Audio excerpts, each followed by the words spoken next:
Hello friends, இன்றைக்கி இந்த வீடியோவில் 2 சூப்பரான இன்ட்ரெஸ்டிங்கான ரெசிபிஸ் இருக்குது. ஃபஸ்ட்டு சிறுபருப்பு பீர்க்கங்காய் சாம்பார் எப்படி செய்கிறதுன்னு பார்க்கலாம். சிறுபருப்பை நல்லா கழுவி எடுத்துகிட்டு ஒரு 4-5 தக்காளி, 2 பச்சை மிளகாய், கொஞ்சமாக மஞ்சள் தூள், கல்லுப்பு எல்லாம் சேர்த்து குக்கரில் போட்டு 2 விசில் விட்டு எடுத்துக்கலாம். பாருங்கள், பருப்பு நல்லா பூ போல் வெந்திருக்கு.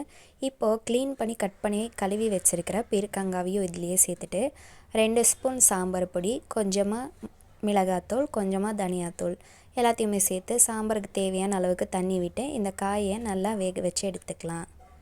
இந்த சாம்பார் ரொம்பவே சூப்பராக இருக்கும். இட்லி, தோசை, ரைஸ் எல்லாத்துக்குமே செம காம்பினேஷன். சப்பாத்திக்கும் வச்சு சாப்பிடலாம். இப்போ இந்த மசாலா ஐட்டம்ஸ் எல்லாமே போட்டு நல்லா கொதிக்க விட்டுட்டு இதுக்கு நம்ம ஒரு தாளிப்பு ரெடி பண்ண போகிறோம்.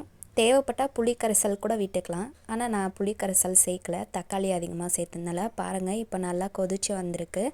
இப்போ கடாயில் கொஞ்சமாக நல்லெண்ணெய் விட்டு கொஞ்சமாக பெருங்காயம், சீரகம், தட்டி வச்ச பூண்டு, காஞ்ச மிளகாய், ஒரு கொத்து கருவேப்பிலை, குட்டியாக நறுக்கின வெங்காயம் இது எல்லாத்தையுமே சேர்த்து தாளித்து கொட்டி கலந்து எடுத்தால் சூப்பரான பீர்க்கங்காய் சிறுபருப்பு சாம்பார் ரெடி. இது வரைக்கும் நீங்கள் ட்ரை பண்ணதில்லைன்னா கண்டிப்பாக ட்ரை பண்ணி பார்த்துட்டு எப்படி இருந்ததுன்னு கமெண்ட்ஸில் சொல்லுங்கள். உங்களுக்கு என்னென்ன காயெல்லாம் போட்டு சாம்பார் செஞ்சால் ரொம்ப பிடிக்கும்னு சொல்லுங்கள். எனக்கு பீர்க்கங்காய், அவரைக்காய், பீன்ஸ், சவ் இந்த மாதிரியான வெஜிடபிள்ஸ் எல்லாம் போட்டு சாம்பார் வச்சா ரொம்ப பிடிக்கும். அதுலேயும் எங்கள் அம்மா வைக்கிற சாம்பார்னால் எனக்கு எப்போவுமே ரொம்ப பிடிக்கும். அவ்வளோ டேஸ்ட்டாக இருக்கும். யாருக்கு தான் அம்மா சமைக்கிறது பிடிக்காது சொல்லுங்கள் பார்க்கலாம். இப்போ நம்ம இதுக்கு சைடிஷ்ஷாக வெண்டைக்காய் ஃப்ரை தான் செய்ய போகிறோம். வாங்க எப்படி செய்யுதுன்னு பார்க்கலாம். வெண்டைக்காய் நல்லா கொலன்னு வராமல் இருக்கிறதுக்காக நம்ம இது பிஃபோராகவே கட் பண்ணி வச்சுட்டா அந்த வளவளப்பு தன்மை அதில் இருக்காது. நான் இதை நேற்று நைட்டே கட் பண்ணி ஒரு காட்டன் கிளாத்தில் போட்டு வச்சுருந்தேன். பாருங்கள் எவ்வளோ ட்ரையாக இருக்குது. கண்டிப்பாக இந்த டிப்ஸை ட்ரை பண்ணி பாருங்கள். கண்டிப்பாக ஒர்க் அவுட் ஆகும். ட்ரை பண்ணி பார்த்துட்டு இந்த டிப்ஸ் உங்களுக்கு ஒர்க் அவுட் ஆச்சா இல்லையா அப்படின்னு சொல்லிவிட்டு கமெண்ட்ஸில் சொல்லுங்கள். இப்போ நீங்கள் மதிய லஞ்சுக்கு சமைக்கிறீங்கன்னா மார்னிங்கே கட் பண்ணி வச்சிட்டிங்கன்னா அந்த வளவளப்பு தன்மை இருக்காது. அப்படி இல்லைனா கொஞ்ச நேரம் வெயிலில் வச்சாலுமே அந்த வளவளப்பு தன்மை இருக்காது.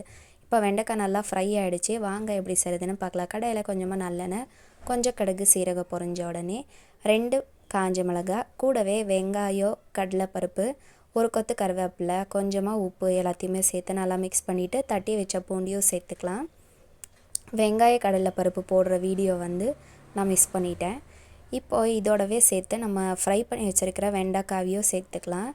இதுக்கு கொஞ்சமாக மஞ்சள் தூள், மிளகாத்தூள், தனியாத்தூள் எல்லாத்தையுமே சேர்த்துட்டு இந்த மசாலாவோட பச்சை வாசனை போகிற வரைக்கும் நல்லா வதக்கி கடைசியாக தேங்காய் துருவல் போட்டு மிக்ஸ் பண்ணி எடுத்தால் சூப்பரான வெண்டைக்காய் ஃப்ரை ரெடி. இதை நம்ம சாதத்தோட பிசைஞ்சு சாப்பிடும்போது சூப்பராக இருக்கும்.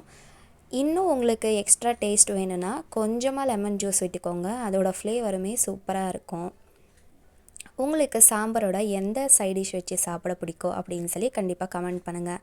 நார்மலாக எல்லாருக்குமே வாழைக்காய் அப்படி இல்லைன்னா உருளைக்கிழங்கு தான் பிடிக்கும். Thank you so much. பாய்.